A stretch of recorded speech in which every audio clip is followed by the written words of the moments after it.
Muito bem, senhoras e senhores, meu nome é Carlos Henrique, sejam bem-vindos a mais um vídeo aqui no canal da Mercúrios, dessa vez quase que um caráter emergencial para poder falar sobre três coisas muito importantes. Primeiro, sobre um padrão interno no mercado de cripto que está acontecendo agora e que costuma acontecer antes de grandes movimentações de preço, tanto para cima quanto para baixo. Segundo, sobre a situação macroeconômica bem relevante que está acontecendo por conta da última minuta da reunião do Fed que foi divulgada e dos debates em torno do teto de dívida dos Estados Unidos que estão acontecendo agora. E terceiro, sobre perspectivas para investimentos, e gestão de portfólio diante desses dois primeiros tópicos que a gente vai abordar. Então, já vamos aqui sem enrolação falar sobre esse cenário interno do mercado de cripto.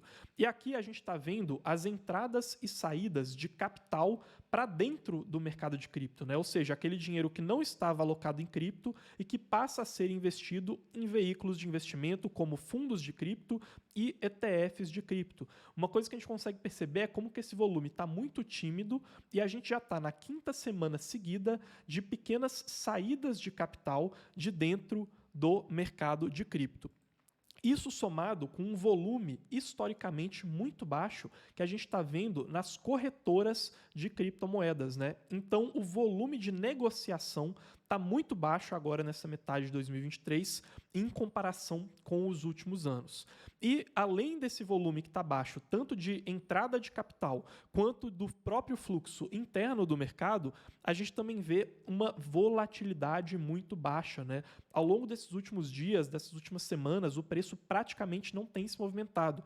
Aqui vocês estão vendo a métrica histórica de volatilidade do Ether, como que ela está historicamente batendo recordes como sendo uma volatilidade muito baixa.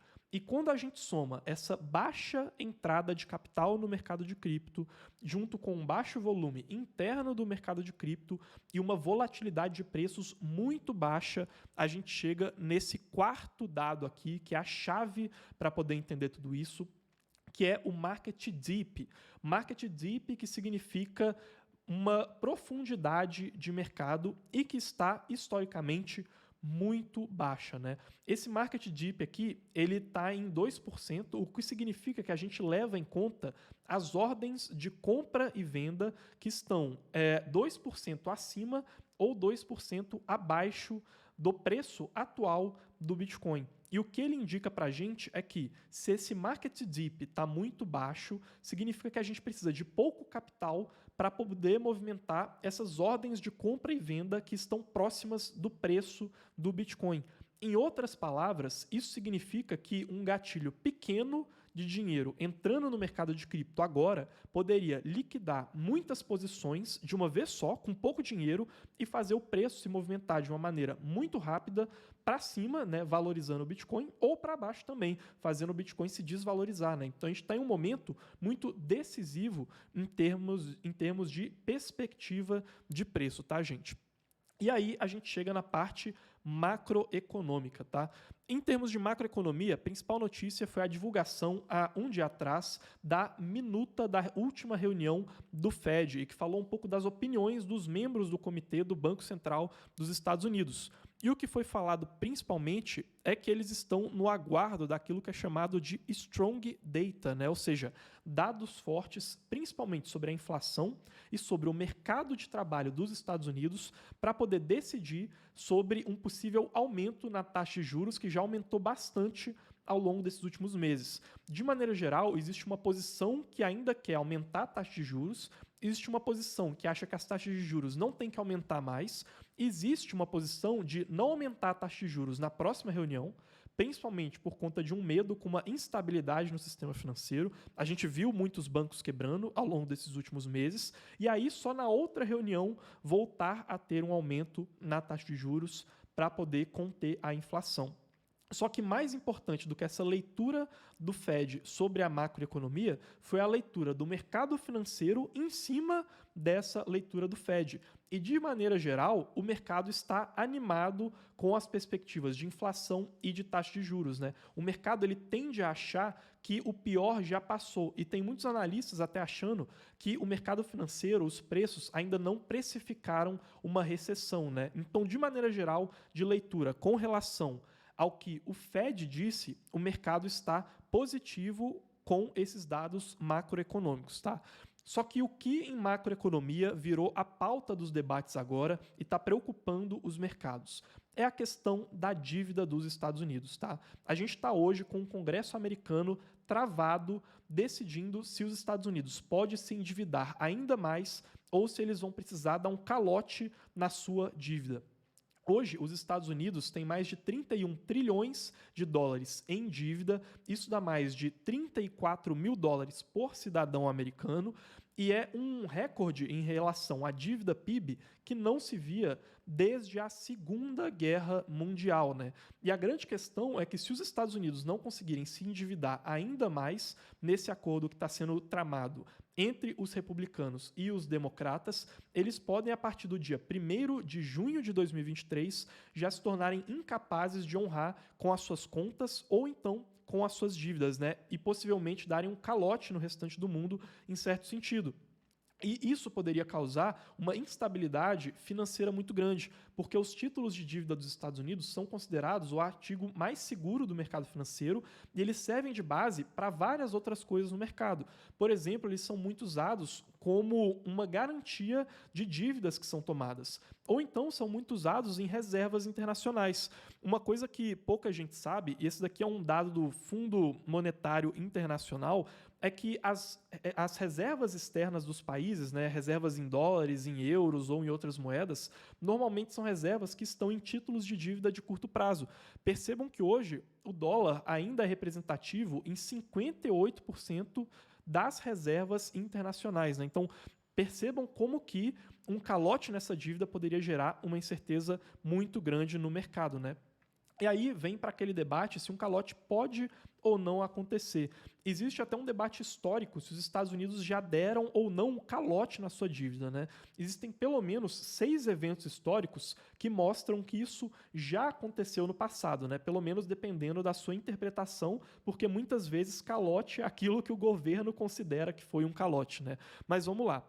O primeiro desses eventos aqui, inclusive um estudo feito pelo órgão oficial de pesquisa da Câmara dos Deputados americana, aconteceu em 1814, né? Quando foi no meio de uma guerra e que os Estados Unidos ficou sem receita para poder bancar os seus gastos militares, né, e gastos com orçamento e acabou dando um calote em parte da sua dívida, né? Então, 1814, um calote por falta de receita nos Estados Unidos. Depois disso, a gente tem 4 eventos históricos que uma parte das pessoas vai dizer que foi um calote e uma parte vai dizer que não foi, porque eles aconteceram por falta de lastro de commodity em moeda que os Estados Unidos havia emitido, né? E que quem emprestou para os Estados Unidos nessa época considerou um calote, de certa maneira, mas que os Estados Unidos não considerou como calote porque manteve a moeda como curso forçado legal, né? Então, o primeiro deles aconteceu em 1862, quando, para poder sustentar a guerra civil que estava acontecendo nos Estados Unidos, eles emitiram o que eram chamados as demand notes, né? E essas notas verdes deveriam dar acesso a uma certa quantidade em ouro, porém esse lastro em ouro não foi honrado, né? Então, 1862, a primeira vez que isso aconteceu. A segunda vez, e que essa daqui já é mais conhecida, aconteceu em 1933, por meio de uma ordem executiva do presidente Franklin Delano Roosevelt, em que ele impediu que os cidadãos dos Estados Unidos portassem ouro, né? Então foi o confisco de ouro civil lá nos Estados Unidos, e que antes era o que garantia um certo lastro para o dólar e que agora já não podia mais ser acessado. O terceiro desses calotes por conta de lastro na moeda está em cima dos que foram chamados Silver Certificates, que foram notas emitidas com um certo lastro em prata porém que não foram honrados ali em 1968, né? Então foi decretado que aquele lastro em prata não mais existia. E um quarto exemplo, aqui talvez o mais conhecido, foi em 1971, quando o presidente Nixon removeu o lastro do dólar em ouro, não para os cidadãos dos Estados Unidos, que já não podiam acessar mais ele desde 1933, mas dessa vez para os investidores internacionais e para os bancos centrais de outros países, né? Então a gente teve 4 exemplos que os Estados Unidos não assumem que foi um calote, porque eles dizem, olha, os dólares continuam podendo ser utilizados, porém que aquele metal precioso que lastreava eles já não podia mais ser acessado como poderia ser acessado quando foi prometido no momento em que aqueles dólares foram emitidos, né?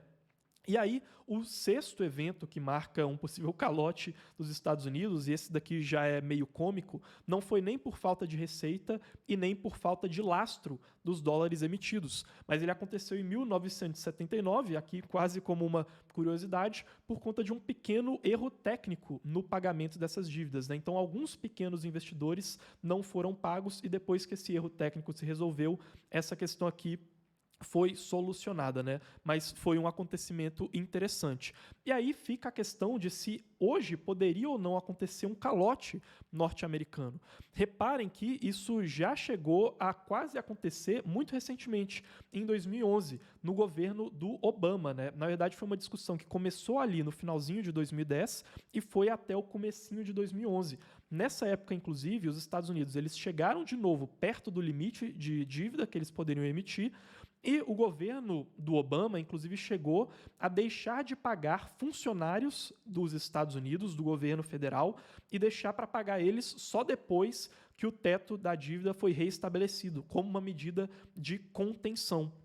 E aí existe até uma matéria aqui do New York Times, publicada nas últimas semanas, bem interessante, que eles colocam quais seriam as possibilidades caso os Estados Unidos não consiga negociar uma dívida, né? A gente teria, né, aqui das 4 possibilidades. Primeiro, a gente consegue realmente aumentar a dívida americana, né? Segundo, a gente consegue uma negociação e depois dessa negociação o Congresso americano, novamente, permite o aumento da dívida americana.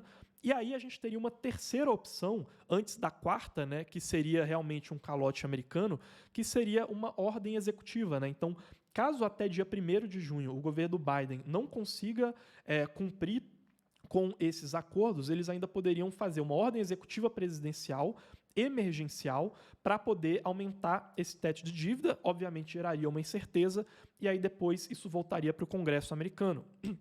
E é interessante notar aqui, pessoal, como que, apesar de, olha, provavelmente vai ter um acordo, né, no Congresso americano, assim como aconteceu lá em 2011, e provavelmente a dívida norte-americana vai novamente ser expandida, a gente está tendo, e é o gráfico que vocês estão vendo agora na tela de vocês, um movimento recorde na questão de especulação em cima dos bondes americanos, né? É o maior short, ou seja, aposta contrária aos bondes americanos da história do mercado futuro de bondes americanos, né? Então, isso aqui está batendo recordes. Então, apesar da chance de um calote ser realmente muito baixa, né? E provavelmente vai chegar em um acordo, e se não chegar, tem outras possibilidades, como a ordem executiva, a incerteza está, sim, muito maior do que ela costumava ser em termos históricos. E aí, lembrem-se daquilo que eu falei do mercado macroeconômico otimista quando a gente fala de inflação e de taxa de juros. A gente tem esse otimismo de um lado e esse pessimismo do outro por conta dessa discussão em cima da dívida dos Estados Unidos. Então, quando a gente junta esse otimismo com esse pessimismo, a gente tem o mercado esperando as discussões da dívida americana avançarem e os dados de inflação e de emprego serem revelados para poder se posicionar. Então, a gente tem um mercado esperando para se posicionar em termos macroeconômicos e lá, como eu falei no começo da live, um mercado esperando para se posicionar e podendo ter movimentações de preço muito grandes no mercado cripto. Gente, muito importante falar aqui, isso não é uma certeza, tá? Mas probabilisticamente a gente tem um barril de pólvora, né, pronto para poder explodir tanto para cima quanto para baixo, né, em perspectiva positiva ou negativa no mercado. Então, essa baixa volatilidade que a gente está vendo nas últimas semanas pode estar chegando a um fim, né? Não é certeza, mas é uma probabilidade muito alta. E aí a gente chega na terceira parte desse vídeo aqui para poder falar como a gente está se posicionando. E aí eu vou mostrar para vocês essa aba aqui, que é a aba da Deribit, uma corretora de opções e de futuros. Pessoal, percebam aqui na própria Deribit como que eles mostram a volatilidade do Ethereum muito baixa, e isso daqui é um sinal de que é um momento muito barato para poder comprar opções de proteção. Para quem não conhece, essas opções de proteção, essas puts, podem ser compradas de modo que elas se valorizam se o mercado cair. E como o mercado está pouco volátil, essas puts agora estão muito baratas. Tá? Esse é o momento que a compra de proteção, a compra de um seguro para o seu portfólio está historicamente muito, muito barata, tá, pessoal? E aí é assim que a gente deve se posicionar. Para quem quer ter caixa, isso pode ser uma oportunidade. E para quem se posiciona comprando puts, que são seguro para o seu portfólio, esse também é um momento interessante e é isso que a gente vai fazer.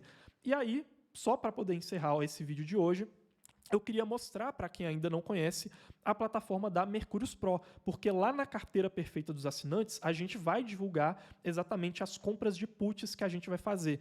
Esse daqui, pessoal, é o exemplo de uma carteira perfeita dos assinantes da Mercúrios Pro, que é a nossa assinatura lá do ano passado, né? E a gente mostra aqui a compra de uma put, por exemplo, que a gente considerou para poder fazer um seguro.